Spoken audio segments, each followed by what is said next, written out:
Mineur, validateur et le rôle du consensus. Maintenant que vous savez ce qu'est un bloc, une chaîne et la décentralisation, il reste une question essentielle. Qui décide de la vérité? Comment un réseau sans chef peut-il s'accorder sur ce qui est vrai? C'est là qu'interviennent les mineurs et les validateurs, les gardiens silencieux de la blockchain. Imaginez des milliers d'ordinateurs connectés entre eux, chacun recevant les mêmes transactions en même temps. Avant de les ajouter au registre, ils doivent tous tomber d'accord. Quelle est la version correcte? Ce moment d'accord collectif, on l'appelle le consensus.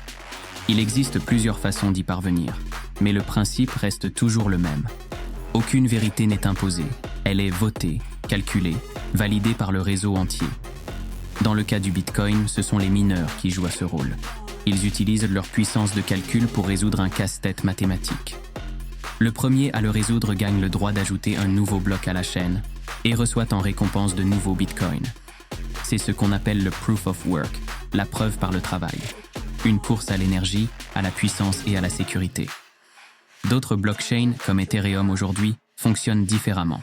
Elles utilisent le proof of stake, la preuve d'enjeu. Ici, plus besoin de machines ultra puissantes. Les validateurs sont choisis selon la quantité de tokens qu'ils mettent en jeu. S'ils trichent, ils perdent leur mise. S'ils jouent le jeu, ils gagnent des récompenses. Dans les deux cas, le principe reste le même. La vérité se construit par la coopération et la transparence.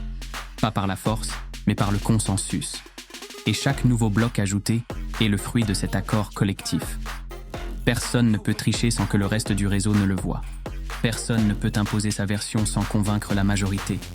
C'est ce mécanisme, invisible mais puissant, qui fait tourner la blockchain jour et nuit, depuis plus de 10 ans, sans interruption, sans chef, sans corruption. Les mineurs et les validateurs sont les artisans de cette confiance. Ils ne la possèdent pas, ils la construisent. Et grâce à eux, la blockchain n'est pas seulement un réseau.